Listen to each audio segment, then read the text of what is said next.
something new in my life. Oh, something new in my life.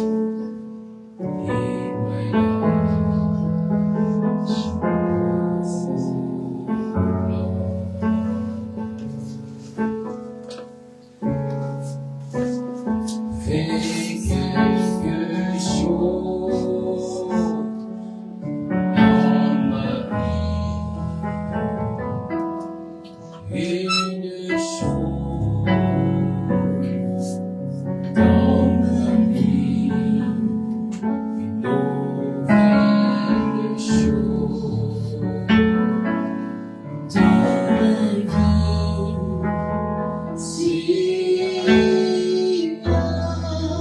une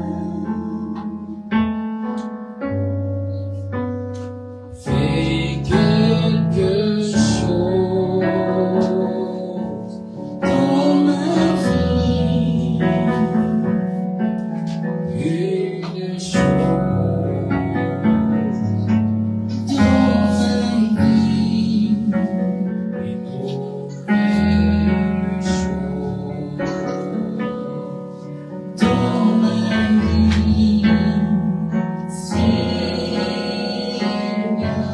vie, Tu vas élever la voix ce matin et tu vas dire à Adonai, nous sommes dans le 5e mois de l'année 2024 selon le calendrier romain.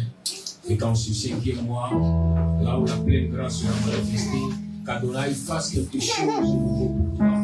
Quelque chose de nouveau dans ta vie, quelque chose de nouveau dans ta maison, au nom puissant de Yeshua, par le Seigneur.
Viens Seigneur, chante le cœur de Dieu, chante le cœur de ma soeur. Viens Seigneur, transforme nos cœurs en ce matin. Oh Adonai, transforme-nous avec une vision, afin qu'il y a cette race que tu exauces, cette race à laquelle tu veux faire qu'il y a toi. Viens transformer les cœurs de chaque cœur de ces personnes. Oh, de chaque personne, Seigneur. Transforme les cœurs. Transforme les cœurs. Transforme les cœurs. Transforme les cœurs. Transforme les cœurs.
Livre ton cœur ce matin. Livre ton cœur au Seigneur ce matin, afin qu'il estime la méchanceté, afin qu'il enlève ce qui n'est pas de lui. L'hypocrisie, la rancune. Oh, allez, parle au Seigneur. Et voici mon cœur transforme le Seigneur. Et voici ma vie change la Seigneur. Que jamais, plus jamais ne sorte de ma bouche. Tous ces mensonges, toutes ces paroles que je ne peux pas respecter. Oh, Père, c'est notre personne.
Et pour ce dimanche, nous allons prendre Ézéchiel chapitre 37, à partir du verset 1 au verset 14, Ézéchiel 37, verset 1 à 14. Et le thème de ce dimanche que nous traitons, nous allons traiter la première partie, car c'est un thème qui est profond. Au fur et à mesure, la Roi Kodesh va nous accorder de comprendre la profondeur, comprendre beaucoup de choses. Amen. Et le thème de ce dimanche est Aroua Hemet, l'esprit de la vérité. Aroua Hemet, Aroua Hemet, l'esprit de la vérité, Ézéchiel 37, à partir du verset 1 jusqu'au verset 14. À partir du verset 1 jusqu'au verset 14, j'ai la parole du Seigneur.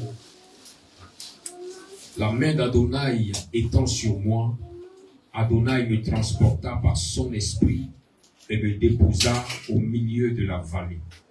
Et elle était remplie d'ossements. Il me fit passer tout autour d'eux.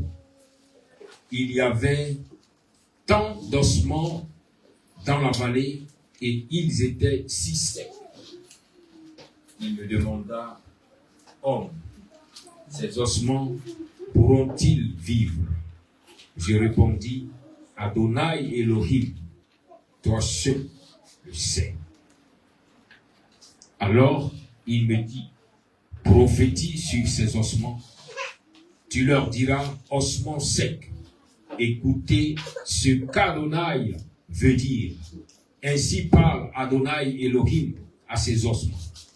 Je ferai entrer le souffle en vous et vous vivrez. Je mettrai sur vous des ligaments. Je ferai croître la chair sur vous. Je vous couvrirai de peau et je mettrai un souffle en vous. Vous vivrez et vous saurez que je suis Adonai. Alors je prophétisai selon ce qui m'avait été ordonné. Et tandis que je prophétisais, il y eut un bruit, un tremblement. Les ossements se rapprochèrent, chaque os à sa place. Alors que je regardais, des ligaments poussèrent sur eux. La chair apparut et la peau les recouvrit. Mais il n'y avait pas de souffle en eux. Alors il me dit, prophétise au souffle. Prophétise homme. Tu diras au souffle qu'ainsi parle Adonai Elohim. Souffle, viens des quatre vents et souffle sur ces morts afin qu'ils vivent. Alors je prophétisai selon ce qui m'avait été ordonné et le souffle entra en eux et ils devinrent vivants et ils se mirent debout sur leurs pieds, une immense armée. Alors il me dit, homme, ces ossements sont toute la maison d'Israël. Et ils disent, nos ossements se sont asséchés, notre espoir est parti, et nous sommes complètement retranchés. C'est pourquoi prophétise. Tu leur diras qu'ainsi parle Adonai Elohim. Mon peuple, j'ouvrirai vos tombes, je vous ferai sortir de vos tombes et je vous ferai entrer dans le pays d'Israël. Alors, vous saurez que je suis Adonai lorsque j'aurai ouvert vos tombes et que je vous aurai fait sortir de vos tombes, mon peuple. Je mettrai mon esprit en vous et vous serez en vie. Alors je vous placerai dans votre pays et vous saurez que moi, Adonai, j'ai parlé et que j'ai fait et que je l'ai fait, dit Adonai. Amen. Asseyons dans la paix du Seigneur.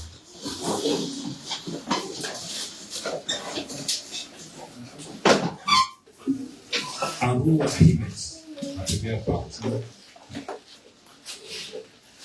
et je teste des bases, là où le prophète Ézéchiel a reçu la révélation, cette révélation puissante sur la restauration qui vient d'Adonai pour son peuple. Le Seigneur n'a pas manqué de clarifier les choses au prophète Ézéchiel. Et pourtant, ce matin, tu dois comprendre une chose, bien-aimé. Là où le Seigneur décide d'accorder grâce et bénédiction, avant que l'Éternel, avant que le Seigneur ne vienne donner la bénédiction, il prend la peine de transformer, de restaurer et de bénir. Amen. Nous croyons pour notre part que ce mois de mai est un mois dans lequel la grâce divine sera manifestée pour nous dans toute la vérité, selon la vérité que nous avons acceptée et selon la vérité dans laquelle nous marchons.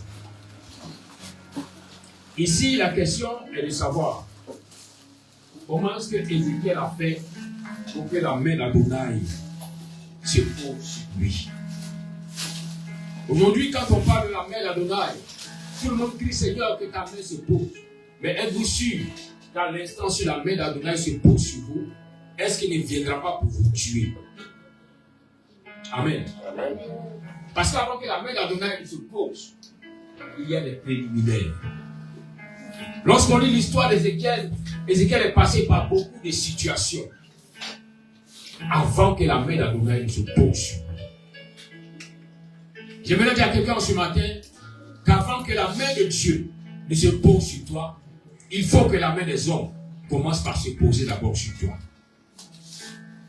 Les hommes avec qui tu vis sur terre, il faut que leur main se pose d'abord sur toi avant que celle d'Adonai ne vienne. Plusieurs ont pensé que la main d'Adonai pouvait descendre parce qu'on l'a invoqué. Non. Apprends à recevoir d'abord la main des hommes avant de chercher la main d'Adonai. Et pour comprendre cela, tu vas prendre Genèse chapitre 16. Nous allons aller dans la Genèse, le chapitre 16, à partir du verset 9 au verset 11. Genèse chapitre 16, verset 9 au verset 11. J'ai lu la parole du Seigneur. L'ange d'Adonai lui dit, retourne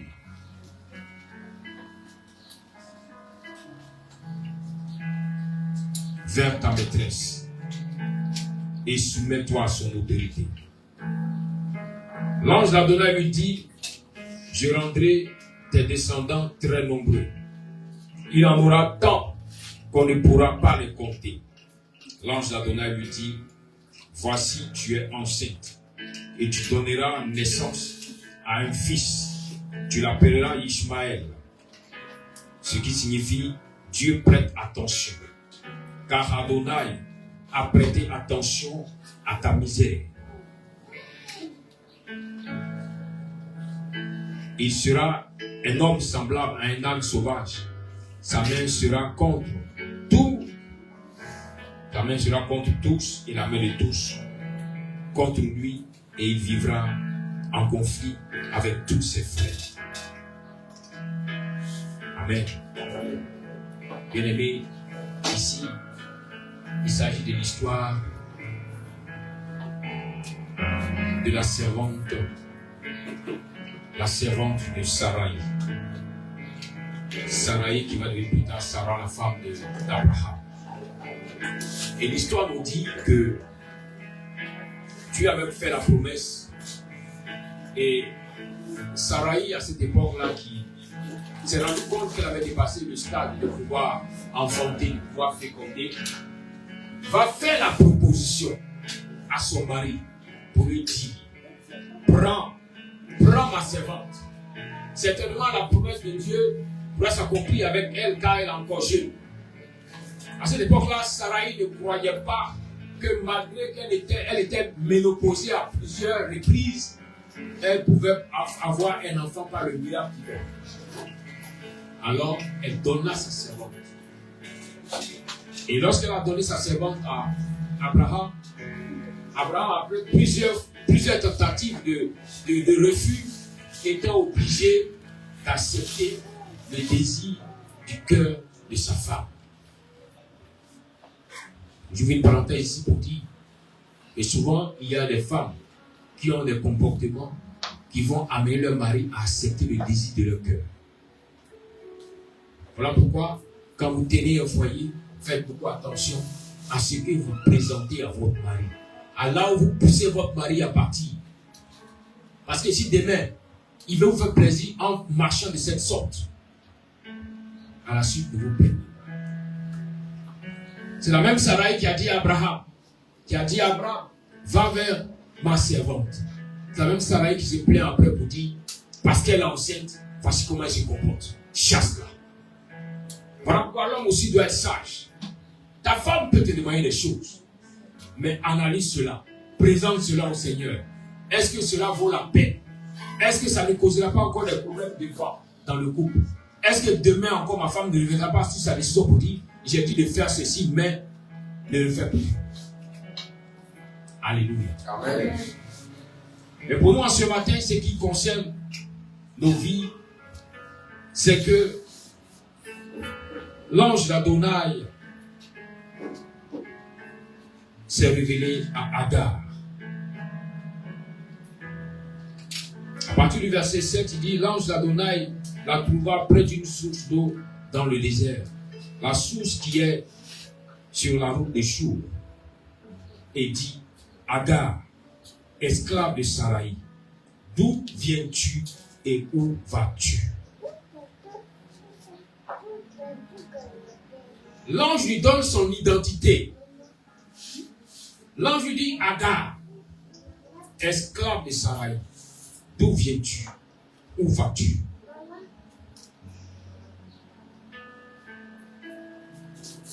Plusieurs ont voulu la main de Dieu sur leur vie en ignorant qu'avant que la main de Dieu n'arrive, il faudrait la main des hommes. Lorsqu'on parle de la main de Dieu, on parle de la bracha du Seigneur, de la bénédiction de Dieu qui se pose sur la vie de la personne. Mais avant que Dieu n'ouvre la bouche, il faudrait que les hommes aient ouvert leur bouche. Tu vois très bien en ce matin. Agar était une bonne servante dans la maison de sa maîtresse. Quand sa maîtresse l'a prise, elle a changé ses conditions. Avant, elle était dans la misère. Maintenant, elle vient en tant qu'esclave de Sarah, mais elle se rend compte que là-bas, elle vit bien. Elle a beaucoup de choses. Elle obtient tout ce dont elle a besoin. Elle est bien épanouie. À tel point que la maîtresse fait d'elle sa personne de confiance. Donc, Sarah a pris la peine de changer un peu, d'améliorer la vie de Agar. Alléluia. Alléluia. Amen.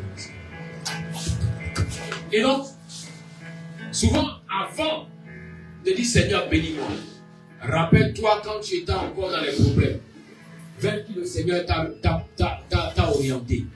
Cette personne qui, au départ, parce qu'elle a commencé à te faire du bien, tu avais du respect pour la personne. Tu étais bien avec la personne. Parce qu'elle t'a fait sortir peut-être d'un gouffre, d'une situation difficile. Ça peut être même ton travail. Avant ce travail, tu pleurais pour dire Seigneur, Seigneur, Seigneur. Et le travail est arrivé. Maintenant, tu as du mal. Parce que tu as eu certaines choses, ton comportement a commencé à changer. La question que souvent d'autres se posent, on dit, mais Agar était en souffrance. Pourquoi est-ce que l'ange lui demande de retourner vers Sarai? La réponse est toujours dans les passages qui précèdent ce qu'on a déjà lu. Quand on prend à partir du verset 1, il est dit, oh Sarai, femme d'Abraham de lui, n'avait pas donné d'enfant. Mais elle avait une esclave égyptienne nommée Agar. Et Sarai dit à Abraham, voici, Adonai m'a empêché d'avoir des enfants. Va et couche avec mon esclave. Peut-être pourrais-je avoir des enfants par elle.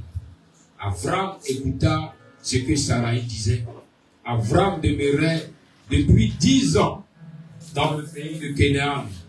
Lorsque Sarai, la femme d'Abraham, prit Agar égyptienne, son esclave, et la donna pour femme à Abraham, son mari. Abraham eut des relations sexuelles avec Agar et elle conçut. Mais lorsqu'elle réalisa qu'elle était enceinte, elle regarda sa maîtresse avec mépris. Amen. Le comportement d'Agar avait commencé à changer dans la maison. Son comportement a commencé à changer dans la maison. Et cela a fait qu'elle a commencé à regarder maintenant Sarai avec mépris. Souvent, ce qui amène le blocage et ce qui empêche Dieu d'agir, c'est le changement de comportement que tu as adopté vis-à-vis de la personne peut-être auprès de laquelle Dieu t'avait envoyé quand ça n'allait pas. Vis-à-vis peut-être de la société auprès de laquelle Dieu t'avait ouvert une porte. Au moment où c'était difficile, même tu avais du mal à manger. Dieu a permis que tu aies le minimum. Mais regarde à l'instant quand le Seigneur a commencé à t'accorder grâce et faveur. Quel est le comportement que tu as adopté? Tu vois, même c'est dans le foyer, au moment où tu étais encore célibataire, le Seigneur a permis. Parce que tu pleurais, tu sentais la solitude, tu sentais que ton âge avançait. Tu voulais que le Seigneur te donne les ordres. Dieu a permis que tu entres dans le mariage. Et voici que maintenant que tu es entré dans le mariage, peut-être même que maintenant que tu as été marié, tu as eu des enfants, ton comportement a commencé à changer. Vous savez, le Seigneur tient compte de ce que nous présentons au départ pour nous juger au milieu, pour nous juger pendant la situation. Allez. C'est pourquoi je vais te dire en ce matin que souvent, là où tu courais pour chercher la main de Dieu, tu as oublié de prendre la grâce, de chercher la main des hommes qui ont été pour toi une bénédiction. Voilà pourquoi jamais tu ne dois quitter une entreprise. Jamais tu ne dois quitter un proche, un parent, quelqu'un qui t'a donné même de l'eau à boire, sans recevoir sa bénédiction. Sinon, l'Éternel ne sera pas devant. Il ne va pas se manifester pour toi. Agar s'est dit, comme je souffre, parce qu'il a dit à la suite, que parce que Agar a commencé à regarder sa maîtresse avec mépris, on dit, Sarai dit à Abraham, l'outrage qui m'est fait est par ta faute. C'est vrai, je t'ai donné mon esclave pour que tu couches avec elle. Mais lorsqu'elle a vu qu'elle était enceinte, elle a commencé à me traiter avec mépris. Qu'Adonai décide qui a raison entre toi et moi. Mais Abraham répondit à Sarai, voici, elle est ton esclave, traite-la comme bon te semble. Et Sarai la traita si durement qu'elle s'enfuit loin d'elle. Donc le comportement de Sarai a changé parce que la servante aussi avait changé le comportement. Donc Sarai voulait l'amener à sortir sans recevoir une bénédiction. Tu vois, c'est ton comportement qui a changé, qui a fait que la situation aussi a changé. Et on veut t'amener à sortir sans recevoir une bénédiction. Mais si tu n'as pas la sagesse divine, tu sortiras avec une malédiction. Tu iras, mais tu ne réussiras pas. Pourquoi? Parce que tu n'as pas reçu la braha de là où tu as été engendré depuis le départ. Jamais un homme qui marche avec Dieu ne sort d'un lieu sans recevoir une bénédiction de ce lieu. Vous comprenez? Voilà pourquoi même l'enfant qui a fait des études et qui arrive à un niveau avancé, qui doit aller peut-être en ville, dans la capitale, pour aller à l'université, avant qu'il ne sorte, il réclamera la bénédiction des parents avant de partir. Pourtant, c'est lui qui a eu le diplôme. Pourtant, c'est lui qui est allé à l'école. Le parent même n'a pas fait CP1. Mais il réclame sa bénédiction. Parce que c'est la mort.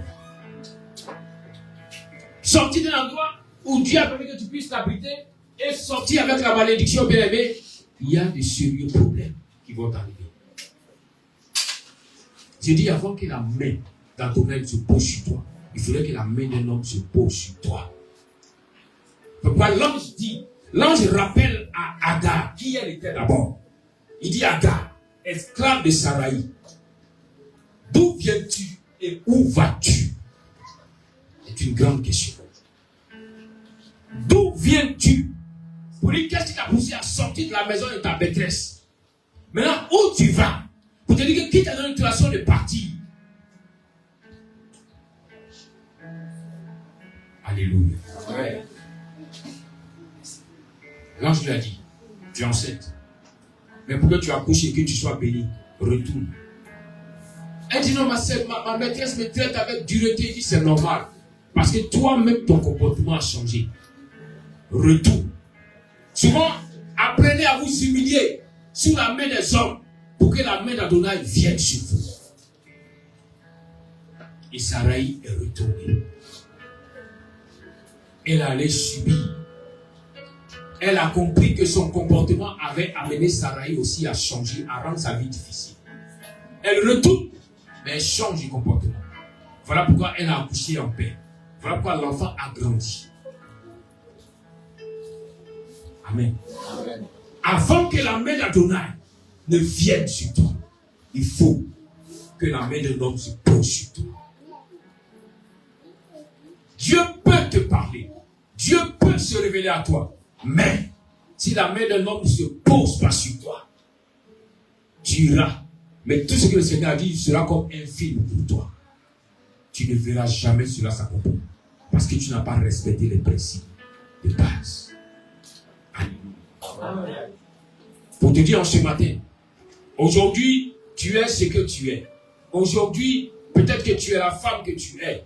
Mais cela souvent, c'est grâce à un homme qui a accepté de te prendre comme femme. Dès le départ, le respect que tu lui accordais, tu as commencé à changer. Souvent aussi, toi, homme, aujourd'hui, tu es ce que tu es parce qu'une femme t'a soutenu. Mais parce qu'aujourd'hui, tu as commencé à respirer, tu as commencé à avoir du mépris pour cette femme. Mais sache que le mépris que tu as pour elle sera pour toi une malédiction si tu ne changes pas. Si tu ne reviens pas à ton premier amour. Voilà pourquoi l'ange d'Adonai dit, reviens à ton premier amour. Reviens à ce que tu faisais dès le départ. Ce qui a fait que la grâce est venue sur toi. Ne change pas de comportement. Car si tu changes de comportement, alors ta situation aussi changera. Alléluia. Amen.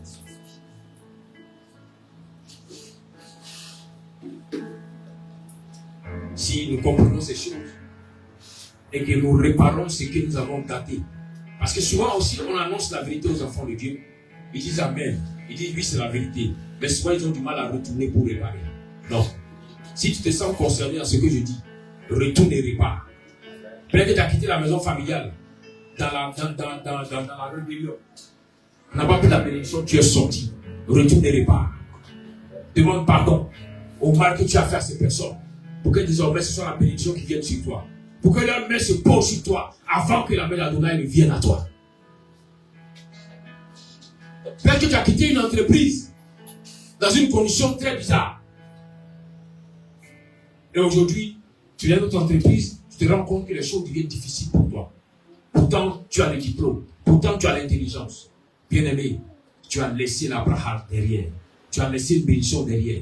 Retourne, réclame-la et qu'elle soit sur toi avant que Dieu ne vienne poser sa main encore sur toi pour cette nouvelle structure. Amen. Amen. Avant qu'Adonai ne se révèle, il faut que tu reçoives la grâce qui vient de son. Pour mieux comprendre cela, nous allons prendre l'exemple de Jacob. Nous voyons que depuis Genèse chapitre 25, il nous parle de la bénédiction, mais avant cela, Jacob, avant sa naissance, sa mère avait reçu l'information, la révélation cachée. L'échographie lui a été faite par le prophète Abraham qui lui a dit, 2 enfants, 2 nations se battent dans ton sein. Ce sont des hommes qui sont dans ton sein, mais 2 grandes nations. Mais le plus grand sera assujetti au plus petit. Donc avant que Jacob ne naisse, l'information avait été donnée à sa mère que l'enfant là, le plus petit, c'est lui qui sera celui que moi j'ai choisi. Car je vais le bénir. La mère, quand elle met au monde, elle se rend compte effectivement que le plus petit, il est différent du plus grand. Car le plus grand est sorti, il était roux, il était velu, mais le petit était différent. Alors elle prend la peine de dire, Seigneur, si celui-là est de ta volonté, qu'il reste sous les tentes. En Israël, quand on dit une personne est sous les tentes, c'est une personne qui étudie la Torah. C'est une personne qui étudie la parole de Dieu. Donc, Jacob est resté sous les tentes. Jacob est resté auprès de son grand-père Abraham pour apprendre la parole d'Adonai. Mais il doit arriver le temps. Quand Jacob a commencé à grandir. Parce que l'histoire nous démontre que à la mort d'Abraham, Jacob avait entre 14 et 15 ans. Il était un jeune homme, mais il avait la connaissance. Alors à la mort d'Abraham, Jacob a posé une action spirituelle pour avoir accès à des choses. Là où en Genèse, chapitre 25, verset 29 à 31, là où il est dit que comme Jacob faisait cuire un potage, je vais prendre la version juive complète, comme puisse comprendre. Genèse chapitre 25, à partir du verset 29 à 31.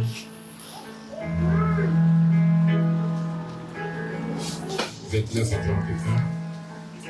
Il dit, un jour, comme Yaakov avait préparé un ragoût, Ésav revint de la campagne épuisé et dit à Yaakov, laisse-moi, je te prie, avaler un peu de ce roux. De ce roux-là. Je suis épuisé. C'est pourquoi il fut appelé Édom, roux. Yaakov répondit, vends-moi d'abord ton droit d'aînesse. Écoute, je vais mourir, dit Ésav. À quoi me sert mon droit d'aînesse? Yaakov dit, jure-le-moi d'abord. Alors il le lui jura et vendit ainsi son droit d'aînesse à Yaakov.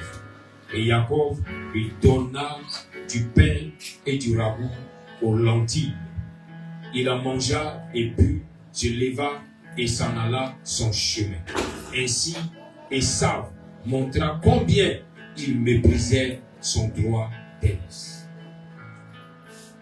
Jacob a pris la peine de lui vendre le droit d'aînesse.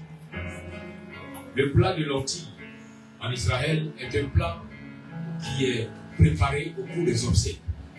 Donc l'histoire nous dit que c'était aux obsèques de leur grand-père Abraham que Jacob avait fait ce plat de lentilles. Et quand son frère est arrivé, Jacob, qui connaissait les principes spirituels, va lui faire une proposition de racheter le droit d'aînesse, de racheter la grâce qui était sur sa vie en tant qu'aîné. Mais Ésaü ne connaissait pas l'importance du droit d'aînesse. Ésaü ne savait pas que sur le premier-né, il y a une bénédiction que les autres enfants n'ont pas. Et Ésaü a accepté de vendre son droit d'aînesse en échange de plat de lentilles. Voici les prescriptions spirituelles. Dans le monde spirituel, rien ne s'obtient gratuitement. Gratuitement, non. Tout s'achète. Tout s'obtient par un prix payé. Par un prix payé. C'est pourquoi je vous ai enseigné ici qu'il y a des moments où vous allez voir que des personnes viendront acheter des grâces sur la vie de vos enfants. Ils viendront pour dire, voici ton enfant qui est là. Je veux que tu m'accordes sa grâce. Mais ils te parleront de manière spirituelle. Ils vont te dire, je veux que ton enfant puisse vraiment recevoir mon cadeau. Vraiment, je l'aime. Un soir, il y en a qui viendront, des vieilles mamans qui diront à ton petit-fils, toi, tu es mon mari. Et vraiment, ton fils là, je l'aime.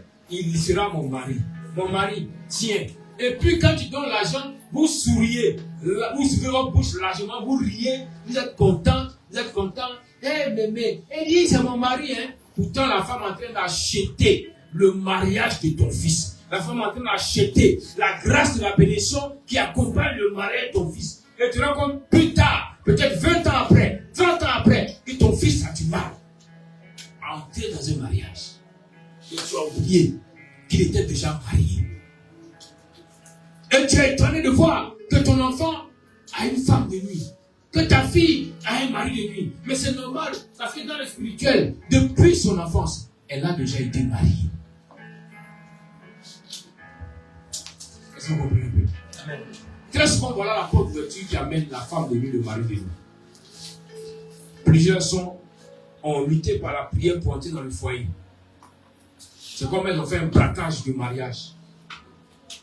Elles sont rentrées. Mais le premier mariage est réclame. L'esprit vient à chaque fois dire à la femme, tu m'appartiens. Voilà pourquoi, malgré que tu es marié, le mari de nuit ne te laisse pas. Il vient. Tu ne comprends pas, mais qu'est-ce qui se passe? Oui. Il est dit que quand tu ne veux plus d'une femme, quand tu ne veux plus d'un homme, tu veux retourner sa dot. Est-ce que tu as retrouvé ta dot? Est-ce que tu as retrouvé la dot du vieux calamar? Est-ce que tu as retrouvé la dot de la vieille vampire? Tu ne l'as pas retrouvée. Et tu es étonné que chaque fois elle te visite. Tu dis, mais Seigneur, je prie, je tombe sur l'onction, le Saint-Esprit avec moi, mais quand je rentre dans la chambre, elle est là. Oui, c'est son droit. Depuis qu'elle a payé la dot, tu lui appartiens. Est-ce que tu me comprends ce matin? C'est pourquoi à partir de toi, que personne ne vienne acheter la grâce de ton enfant. À partir de toi, que personne ne vienne prendre, voler ce qui appartient à ton enfant devant toi. Parce que le Seigneur ouvre tes yeux désormais sur le monde spirituel. Là aussi où tu as pris, tu comprends un peu? Et vous allez remarquer que la femme ou bien le monsieur ne va pas se donner d'ailleurs aux parents. Non, laisse, non, comme c'est un bébé, non, laisse, même si le bébé n'a qu'à attraper. Vous n'avez pas remarqué ça? Ah bon? Même si le bébé n'a qu'à attraper. Et puis, pas du tout, attrape, pas pour attraper, et puis attrape. Ah, non, maman prend. Ah, mais si tonton, yo, c'est rien, ça c'est ma femme, c'est rien. Et puis ça va, un vieux paquet qui a déjà emprisonné ta fille. Une vieille sorcière. Ses fesses sont déjà penchées. Elle se marie à ton fils. Et les années passent. Les années passent. Quand l'enfant est petit, qui n'est pas à l'âge de pouvoir se marier, l'enfant n'a pas ce genre de choses. C'est pas vous dire qu'il y a des liens qui se réveillent quand tu atteins la limite où le lien doit s'activer. Vous comprenez? Quand l'enfant est petit, il n'a pas encore atteint l'âge de la puberté, ce lien ne se manifeste pas. Parce qu'on peut le dire, il n'est pas encore formé pour entrer dans le mariage. Mais, quand l'enfant commence à atteindre l'âge de la puberté, tu vas te rendre compte que ton enfant te dira, mais, je ne sais pas pourquoi, mais, il y a telle personne qui vient. Oui. Parce que c'est l'âge de pouvoir consommer le mariage. Le mariage est défait. Il faut qu'il soit consommé. N'est-ce pas vous qui enseignez aux gens, oh, le mariage, on veut le mariage, qui pas consommer. Le temps arrive. La vieille vient consommer le mariage. Et souvent, la personne même qui a scellé ce mariage, peut-être ne vit plus. Mais l'esprit qui est avec la personne, l'esprit de la sorcellerie, est encore en vie. Cet esprit-là vient réclamer son droit et il commence à avoir des rapports pour briser la vie de la personne. Vous comprenez? C'est ça. Et les choses que souvent les gens ont fait dans leur enfance et ils n'ont pas annulé ça sur leur vie. Il y a des enfants dans leur enfance, leur amusement c'était amusement papa et maman. Papa, maman, non, moi c'est papa, moi c'est maman. Oui, j'ai ma femme, papa, maman, il est là, un petit. Il est déjà petit, mais il a déjà l'esprit de la marmaille sur lui. Il y a quelqu'un qui a grandi avec cet esprit de marmaille. Aujourd'hui, il rentre dans un foyer. Et il se plaint que non, sa femme fait ceci, sa femme l'énerve, sa femme. Toi-même, tu étais déjà marié depuis que tu es enfant. Est-ce qu'il a pris la peine de briser ce qui était sur ta vie? Tu étais déjà le mari d'une autre femme depuis que tu es enfant. Donc, tu as déjà une première femme. Et si cet amusement que tu faisais, si la personne a déjà été initiée à la sorcellerie, qui avait l'esprit de sorcellerie, c'est que quand tu pensais être un amusement est une réalité. Et souvent, vous allez voir même que des enfants qui ont fait papa, maman, vont quand même se donner des bises. Papa, maman, contracte un lien entre les deux. Ils vont se séparer des années plus tard, mais le même lien les rattrape à chaque fois. Ça les réclame parce qu'ils ont donné leur parole. Vous savez, la parole donnée n'est pas parce que tu es conscient que quand tu donnes, alors ça va agir. Même quand tu es inconscient, quand tu donnes ta parole, ça agit. Vous comprenez? Depuis ton enfance, demandez à ceux qui ont fait le fétiche. Depuis ton enfance, on t'a préparé dans la forêt des fétiches. Ou on t'a préparé à adorer des fétiches. Auprès de ton père, auprès de ton grand-père. Tu étais enfant, mais quand tu as assisté, quand tu as accepté, l'acceptation c'est boire l'alcool de ce fétiche, manger la viande de ce fétiche. Et parmi nous, il y a des gens qui aimaient beaucoup manger viande de fétiche. Viande, on prépare où il n'y a pas sel, mais lui, il s'est tout dans la bouche. Ce qu'il aime plus, c'est ce qu'on parle à la maison. Un homme comme ça, une femme comme ça, qui a grandi avec ce lien dans sa vie, et qui vient en Christ, et puis on lui dit non, voici ce que la parole dit, les choses anciennes sont passées, toutes choses sont devenues nouvelles. Mais pour lui là, c'est pas encore une nouveauté. Il y a toujours l'ancienneté. Parce que le lien te réclame. Il faut l'annuler. Il faut l'annuler. Vous comprenez? Il faut l'annuler. Voilà pourquoi le Seigneur aussi, qui connaissait ces principes, met en marche des actions prophétiques pour pouvoir annuler les actions dans la vie des gens qui ont fait des rituels. Vous allez constater que là où on fait souvent des agapés, où on fait souvent des actions avec l'agneau pascal, c'est pour te faire manger la viande du Seigneur qui va annuler la viande de la sorcellerie que tu avais mangée avant. Amen. Amen. C'est la réalité spirituelle. Avant, tu as mangé dans la forêt là-bas. Ah, c'est bon. Tu as mangé, ça t'a suivi. La semence, la base, le point de contact est resté. Parce qu'en fait, ce que tu prends chez les ténèbres, c'est un point de contact pour l'associer et accès à ta vie. Quand on dit un point de contact, c'est comme aujourd'hui vous comprenez un peu, un wifi. Un wifi qui est quelque part, c'est un point de contact. Le wifi peut se connecter à plusieurs appareils en même temps. Mais le wifi ne peut pas forcer pour entrer dans un appareil. Lui, il se présente à la porte de l'appareil, il frappe la porte. Si l'appareil accepte que l'appareil fait entrer le mot de passe, le wifi rentre. Et souvent, le mot de passe chez toi était la viande que tu as mangée. Le mot de passe chez toi était la boisson que tu as bu. On n'a pas remarqué qu'à chaque fois on dit non, ça ne fait rien. Même si tu, mais au moins, il faut boire la boisson, quand on boit la drogue, il faut ça. Donc tu goûtes un peu. Mais ce que tu as goûté là, c'est le mot de passe. Il a accès maintenant à ta vie. Et tu es étonné que les ténèbres te manipulent, que les sorciers viennent, que les petits sorciers viennent danser, pratiquer dans ta maison. Non, mais c'est normal, ils ont accès. Tu as établi un troisième pont, bien large. Pourtant, c'est sans péage. Tu as établi, alors ils passent, ils viennent, ils vont, ils viennent. Mais il faut que tu te lèves, que tu prennes conscience, que tu brises cela. Tu dois briser le pont pour que tu aies accès à ta vie. Là où on a acheté ce droit dans ta vie, toi aussi, il faut que tu rachètes le droit. Après, souvent on parle de bâtir des hôtels, rachète le droit. On a acheté. Tu as prié, tu as jeûné, tu as prié, tu as jeûné, tu as bu, tu as fait ce qu'il fallait, mais toujours la femme de nuit est là, toujours le mari de nuit est là. Bien-aimé, achète. Rachète la chose. Ça ne va plus venir dans ta vie. Souvent, les gens qui sont tellement étonnés, qui viennent te dire, oh, mais moi, je ne comprends pas. Les autres, ils ont mari de nuit. Moi, ce n'est pas mari de nuit, c'est femme de nuit. Ma soeur, il y a une lesbienne qui a acheté ça dans la vie. Elle a en train de te communiquer son esprit. L'autre te dira, le garçon te dira, non, moi, c'est pas femme de nuit, c'est un mari de nuit.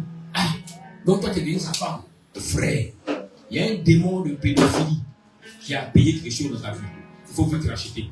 Sinon, un beau matin, tu vas te réveiller. Tu vas te réveiller. Et je vous dis une chose, très souvent, les personnes que moi j'ai remarquées qui m'ont dit qu'elles ont un mari de nuit, à la longue, on a constaté que ces personnes ont commencé à avoir des problèmes d'hémorroïdes. Et quand elle vient, elle dit, mais tu avais dit, il passe son temps à faire pipo, pipo, pipo. Mais c'est normal que tu sois sorti. Brise le lien. Rachète. Tu as commencé par la prière, par le jeûne. Tu as fait les choses qu'il fallait. Le lien encore là, c'est que ce lien-là a été acheté. Ça a été monnayé. Comme Jacob qui a acheté le droit de son frère. Jacob achète le droit de son frère.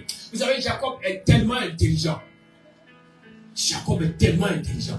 Il a acheté le droit d'aînesse. Mais regardez plus tard, quand Jacob revient de son frère Laban, et que Jacob combat l'ange d'Ésaü, qu'est-ce que Jacob fait? Est-ce qu'il a compris le mystère? Jacob combat l'ange d'Ésaü. Mais Jacob fait quoi? Jacob encore envoie l'argent à son frère. Il envoie les biens à son frère. Pourquoi? Pour éviter que son frère lui dise non, je te retourne ce qu'il t'avait donné. Il a de l'intelligence, Jacob. Tellement intelligent. Il a déjà payé le droit d'aînesse. Son frère vient. Il sait que son frère vient pour récupérer son droit. Donc lui, Jacob, qu'est-ce qu'il fait? Il dévance son frère avec ce qu'il avait comme bien. Il lui donne. Mais quand son frère lui dit non, je ne veux pas que moi j'ai été béni. Son frère n'a plus la force de dire à Jacob, moi je veux te rembourser. Non, parce que Jacob a déjà coupé la route. Alléluia. Amen. Souvent, il y a des personnes, vous allez vous rappeler qu'elles ont sémé les choses, qu'elles ont payé les choses dans vos vies. Quand vous avez dit non, ah tonton, ah tonti, je veux vraiment te faire une petite offrande. Il dit non, mon fils, moi, Abidjan c'est difficile, il faut garder ton argent, c'est pas la peine. Non, il ne faut pas m'envoyer ça, c'est pas la peine. Non, je suffis, ça va déjà. Il craint que tu rachètes ce qu'il avait acheté chez toi. C'est pas dans le monde spirituel, c'est genre de choses, on ne demande pas la permission. Aujourd'hui, là, c'est très facile. Tu veux mettre orange money, pia! Quand ça descend là-bas, boum! Alors, tonton, oui, c'est qui a envoyé? Non, non, c'est moi. Ah, mais tu as envoyé, c'est pourquoi? Tonton, non, c'est rien. Faut prendre ça pour manger. C'est rien. J'ai pensé à toi ce matin. Non, mon fils, non, tonton, laisse tomber, j'ai déjà. Il sait que tu es en train de récupérer les choses dans sa vie. Quand tu récupères ce qu'il avait pris avec toi avant, il est conscient de ça. C'est pas ce genre de personnes qui ont acheté les choses dans vos vies. Elles ne vont jamais vouloir prendre les choses dans vos mains. Mais vous soyez plus sages qu'elles. Dévancez-les. Cherchez des petites occasions. Il dit bien des petites occasions pour leur communiquer les choses. Pour prendre des choses avec elles. Est-ce que vous savez? Vous voyez que souvent il faut être stratège pour avancer loin. J'ai fait une fois un songe. Et dans le songe, on est venu me donner un chèque de 20 millions. Et quand on m'a donné le chèque de 20 millions, je suis allé à la banque. J'avais toutes les difficultés pour retirer le chèque. On dit le chèque t'appartient, mais tu ne peux pas le retirer. On dit mais pourquoi? On dit non, on ne peut pas t'expliquer, mais vraiment tu ne peux pas. Donc je comprends que c'est une limitation. Pour dire que je suis limité, je n'ai pas le droit de dépasser 20 millions. Mais dans le son, on me dit, va voir ton oncle. Cet oncle-là, celui qui travaille à la banque, là, va le voir. Si tu le vois, lui peut t'aider à débloquer la situation. Voilà comment je me réveille. Donc, je prie. Je prie. Je prie. Je dis, mais Seigneur, tu m'as révélé qu'il y a une limitation. Je prie. Je prie. Je prie. Je comprends pas. Depuis là, les 20 millions ne viennent pas.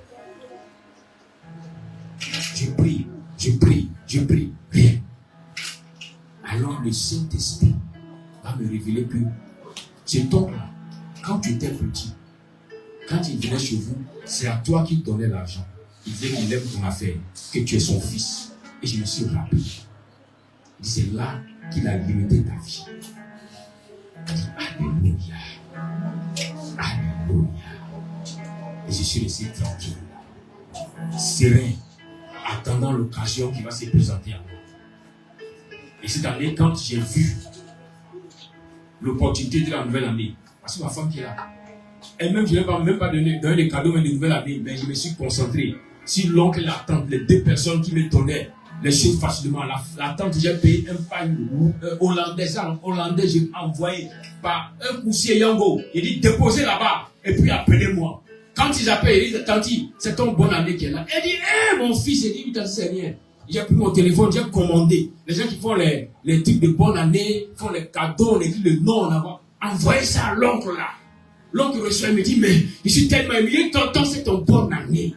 Mais il ne sait pas que spirituellement, il soit allé prendre ce qu'il avait récupéré chez moi. Alléluia. C'est ça. Comprends et récupère. Et quand tu vas récupérer, tu vas te rendre compte que, à la suite, les choses vont commencer à se présenter plus facilement. Parce que tu as récupéré. Mais toi, tu te dis, non, ça fait un jeûne de prix, jeûne de prix. Est-ce que ce jour-là, le monsieur l'a jeûné pour prendre sur ta vie? Est-ce que ce jour-là, cette tante l'a jeûné pour prendre sur ta vie? Elle a dit, mon fils, comme on m'a dit que tu es venu en vacances, en tout cas, j'ai préparé un plat, je t'ai gardé à manger. Viens, tu vas parler manger. Elle dit, tu vois, qu'est-ce qu'elle a fait? Qu'est-ce qu'elle a dit sur cette nourriture-là? Depuis que tu l'as mangé, tu as commencé à avoir une vie bizarre. Même à l'école, c'était bizarre. Tout est bizarre. Tout est bizarre. Quand tu as grandi. Bien aimé, ce plat que tu as mangé, retourne à son endroit. Amen. Amen. Jacob a compris qu'il fallait qu'il paye. Et il a payé les droits de l'os. C'est le premier point. Le second point, quand Jacob paye les droits de l'os, il a dit qu'à la suite, sa mère va lui dire, ton père est devenu vieux. Et j'ai entendu qu'il a dit à Esaü qu'il veut le bénir. Alors Jacob vient. Ensemble, nous allons nous préparer pour que toi tu récupères la bénédiction. Et la mère fait le plat. Elle habille Jacob comme il se doit, elle le déguise. Jacob va donner le plat à son père avant que son frère aîné n'arrive. Et son père lui dit, tu as l'odeur de mon fils Esaü, mais tu as la voix de Jacob. C'est pour dire que Isaac venait d'attraper Jacob. Mais la grande question, c'est pourquoi est-ce qu'Isaac lui a donné la bénédiction? Parce que dans le monde spirituel, Esaü avait renoncé à cette bénédiction. Isaac et Jacob l'avaient déjà récupéré. Donc les entités spirituelles, les anges, l'esprit d'Adonai a dit à Isaac, bénis-le. Parce que ici, il est déjà béni. Voilà comment Isaac va bénir Jacob. Et suivez très bien. Parce que Isaac pose sa main sur Jacob. Parce que Isaac bénit Jacob. Et puis Isaac lui donne des instructions. Parce que derrière chaque bénédiction, il y a toujours un interdit. Quand Dieu te bénit, il dit je te bénis, mais il y a toujours un interdit. Genèse 28, verset 1. Il dit Isaac appela Jacob, le bénit et lui donna cet ordre. Tu ne prendras pas une femme parmi les filles de Canaan. Il a béni l'interdit, c'est que Jacob ne devait pas prendre une femme parmi les filles de Canaan. Vous comprenez? Donc, l'obéissance de Jacob a amené à entrer dans la bénédiction. C'est pourquoi on vous dira que chaque bénédiction a une clé. Parce qu'il y a un code sur une bénédiction. Il y a un totem. Si tu le respectes, la bénédiction va toujours descendre. Mais quand tu vas commencer à ne plus le respecter, ça va se bloquer. Alléluia. Alors, Jacob reçoit la bénédiction. Suivez-moi très bien. Et quand il la reçoit, il est toujours dans la maison de son père. Même quand il a reçu la bénédiction, il ne peut pas partir. Parce qu'il n'a pas reçu l'autorisation du parti. Il n'a pas eu l'ordre de partir. C'est pourquoi il a dit que si vous avez travaillé quelque part, vous avez dit quelque part que vous voulez partir, qu'on vous donne l'autorisation, qu'on vous donne l'ordre de partir. Frère, qu'on te chasse, c'est encore mieux que toi-même tu partes. Si on t'a chassé, c'est mieux que toi-même tu vas partir. Parce que là où on te chasse, on donne l'autorisation, on te dit pars, quitte là, on ne veut plus de toi ici. Tu es parti. Alors, c'est normal que parce que l'homme t'a dit de partir, Dieu puisse continuer avec toi. Mais si on ne t'a pas dit de partir, que tu parles de toi-même, frère, il y a des choses que tu as laissées. À partir de Genèse 28, verset 5, il dit et Isaac fit partir Jacob, qui s'en alla à Padam Aram, auprès de Laban, fils de Bethuel, l'araméen, frère de Rebecca, mère de Jacob et d'Ésaü. Vous voyez? C'est pas Jacob c'est lui pour dire merci mon nom. Non. C'est son père qui lui a dit, avec ce que ta mère vient de me dire, avec le commandement de ton frère, alors je te donne l'ordre, va chez ton monde. Vous comprenez? Donc, Isaac bénit encore Jacob et lui donne l'ordre de partir. Donc regardez, avec quoi Isaac est sorti de la maison de son père? Avec la bénédiction du droit d'aînesse, avec la bénédiction de son père et avec l'autorisation de son père. Parce qu'il y a trois choses qu'il a pris et il est sorti. Mais regardez quand il sort, qu'est-ce qui se passe? Quand il sort, il n'arrive pas sur son oncle là-bas. Mais sur le chemin, le Dieu de son père se révèle à lui et lui donne aussi sa bénédiction. Genèse chapitre 28, verset 10 à 16. Vous comprenez? Donc, c'est après que la main de son père a été sur lui que maintenant la main d'Adonai vient sur lui. Jacob n'a pas prié, Jacob n'a pas jeûné pour dire au Dieu de son père, révèle-toi à moi. Non, mais Dieu se révèle à lui à cause de ce que Jacob avait obtenu de son père. Et quand Dieu se révèle à lui, Dieu lui dit, je suis le Dieu d'Abraham, d'Isaac, ton père. Je serai avec toi partout où tu iras. Vous comprenez? Pour que la bonne main d'Adonai vienne, c'est que tu as respecté les conditions du départ. C'est que tu n'as pas sauté les étapes. Alors la bonne main pourra venir. Mais si tu penses que tu as sauté les étapes, là où tu vas, la bonne main sera, détrompe-toi. Aucune bonne main de Dieu ne pourra descendre sur ta vie. Aucune bonne main de Dieu ne viendra. Parce que Dieu est lui-même un Dieu d'ordre, un Dieu d'hiérarchie. Il respecte ce qu'il a établi. Si Dieu a permis que tes parents puissent l'être, te mettre au monde, tes parents puissent souffrir pour toi, et qu'aujourd'hui tu leur tournes dos, tu leur parles mal, il y a même qui ne parlent pas avec leurs parents, il y a même qui insultent leurs parents, sans retourner pour aller demander pardon. Et tu dis, Seigneur, que ta bonne main soit sur moi. Bien aimé, là où tu demandes la bonne main de Dieu, c'est la main du diable qui descendra sur toi. Parce qu'il y a une malédiction qui te pourchasse depuis longtemps. Est-ce que vous comprenez? C'est ça. C'est le comportement de Jacob qui a fait que là où il est allé, non seulement Dieu s'est révélé à lui, Dieu est avec lui, mais aucun homme n'a pu avoir le dessus sur lui.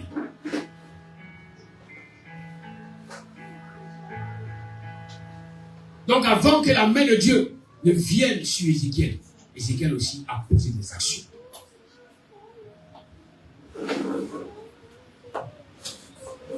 La main de Dieu ne vient pas parce qu'elle n'a rien à faire pour une suppositoire, non. Quand elle vient, c'est pour continuer quelque chose. C'est pour apporter quelque chose de nouveau. C'est pour venir déposer une grâce nouvelle. C'est pour amener les uns et les autres à comprendre que le Dieu qui a fait les cieux et la terre vient maintenant il veut t'accorder une dimension surnaturelle. Mais le surnaturel ne peut pas être possible si dans le naturel, tu n'as pas compris et que tu n'as pas pu récupérer ce qui t'a été volé.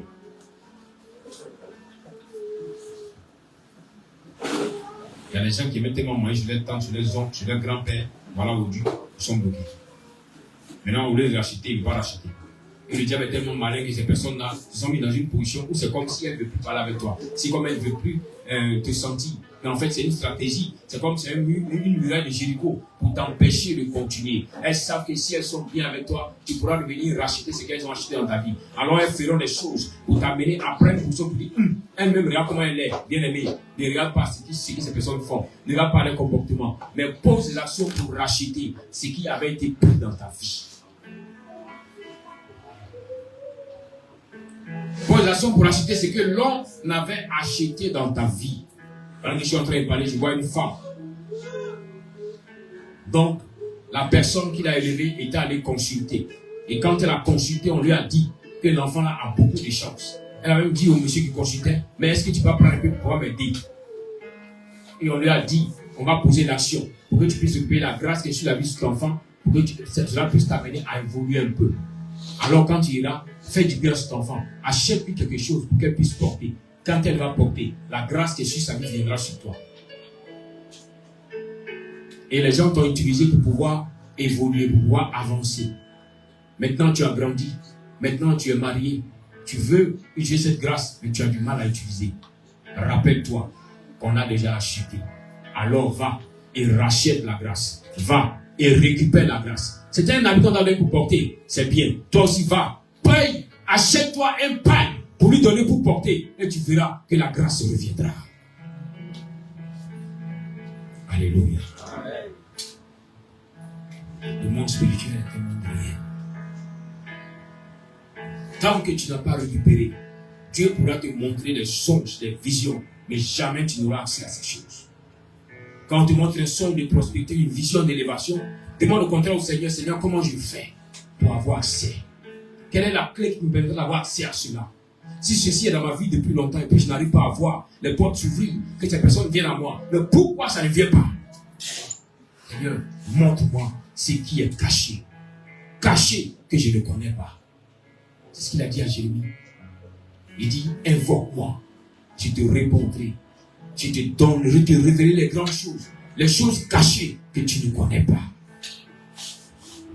Tu peux te découvrir dans le ministère, mais tu as du mal à découvrir. Tu ne peux pas avancer. Pourtant, tu es juste. Pourtant, tu marches dans la vérité. Pourtant, tu parles dans la vérité. Tu fais ce que Dieu te demande, mais rien ne bouge. Arrête-toi un instant et puis regarde en arrière. Qu'est-ce qui te retient? Qu'est-ce qui t'empêche de décoller? Qu'est-ce qui t'empêche de pouvoir avancer avec Dieu?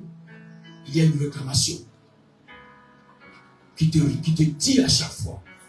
Et qui dit au Seigneur, elle ne peut pas aller. Il ne peut pas avancer. Parce que nous, on a le droit, car on a acheté déjà cela. Tu vois, les gens ont acheté les choses de ta vie pour donner à leurs enfants. Tu te rends compte que tu es intelligente. Tu es intelligent. Mais les études ont été bloquées. Mais quand tu es à côté, les enfants de l'oncle, les enfants de la tante, tous sont allés loin. Et toi, tu es là. Peut-être même qu'il t'a laissé un stade de vigile seulement. Mais il y a une chose que tu dois comprendre et reconnaître que c'est Christ est mort à la croix. C'est pour que toi aussi tu sois racheté. Si la Bible dit que le Christ est mort et que par son sang, il y a eu un rachat, il faut que tu rachètes ce qui t'a été volé. Souvent les gens ont invoqué la terre pour dire la terre ne laisse pas cette personne aller. Et la terre a enregistré. La terre a avalé. Il est temps que toi aussi, tu ordonnes à la terre de vomir ce qu'elle a avalé. Pour que tu puisses aller de l'avant. Le monde spirituel appartient aux personnes qui sont comme Jean-Baptiste. Violentes, qui récupèrent ce qu'elles désirent auprès de Dieu. Mais avant que tu ne fasses cet acte de violence pour récupérer, regarde bien si toi-même n'as pas été malhonnête quelque part. Répare d'abord. Règle d'abord les choses. Reviens à ton premier amour. Reviens à ton premier respect.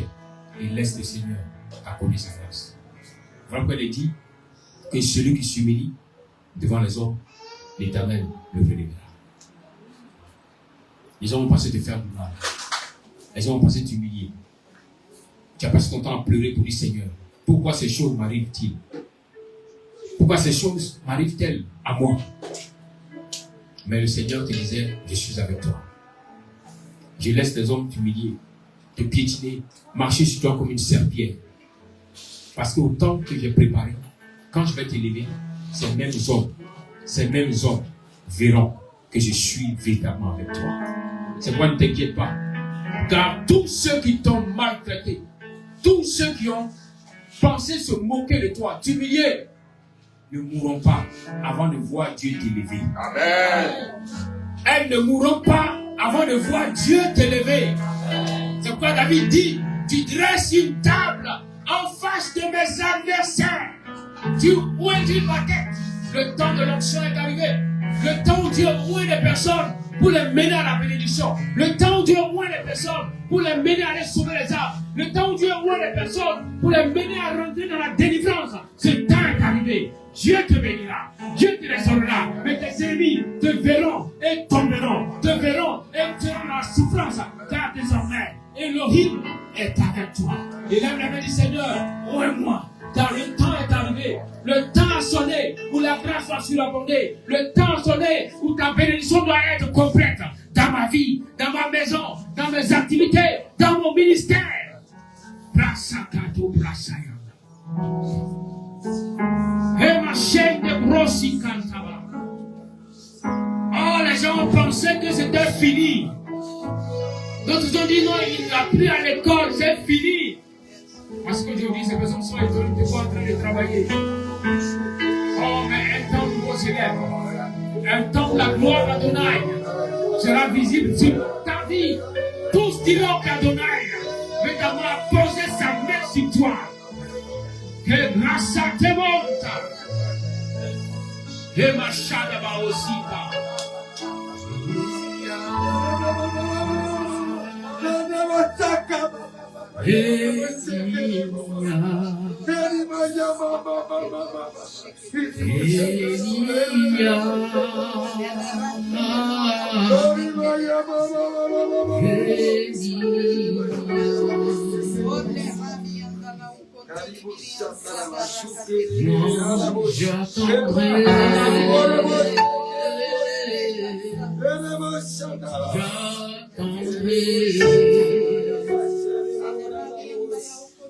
Moi j'attendrai.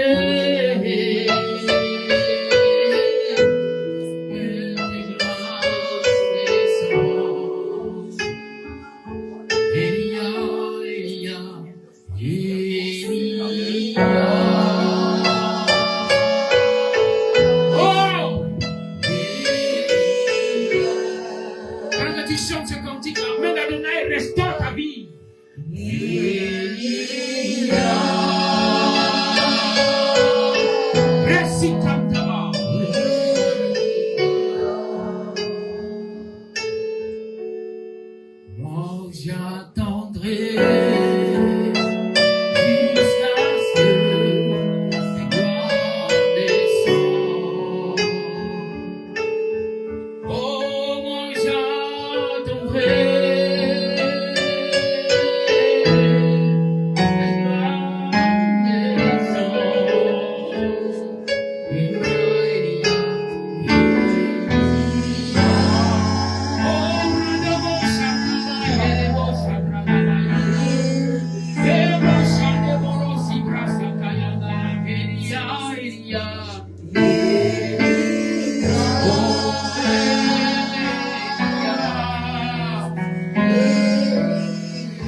Là où tu as laissé les hommes t'humilier parce que tu veux marcher avec le Seigneur Jésus.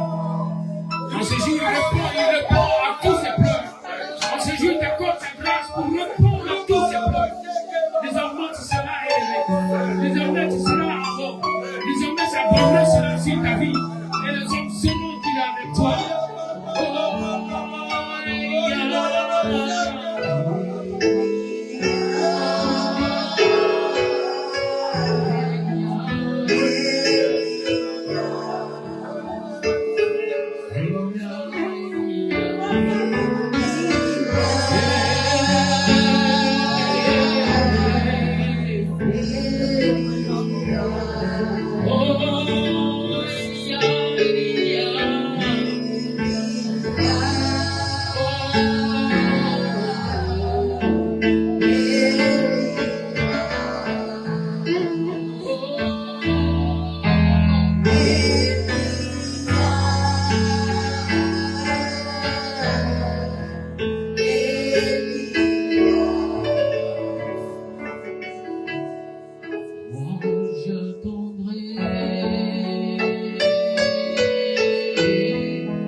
Là où tu as admis la patience pour recevoir le Seigneur, en ce matin, l'esprit d'Adonai, la Roua HaKodesh, envoie la grâce, envoie l'abondance et fais descendre la délivrance sur ta vie.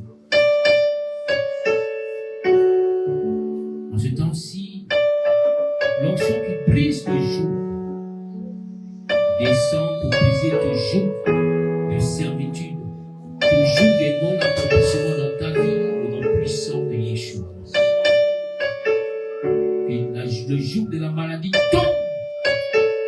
Là où à chaque fois que tu recevais de l'argent, il faut qu'il y ait un malade dans ta maison. En ce matin, le joug de la maladie tombe au nom puissant de Yeshua. Elia, Elia,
jusqu'à ce que tes flammes descendent. Moi j'attendrai jusqu'à ce que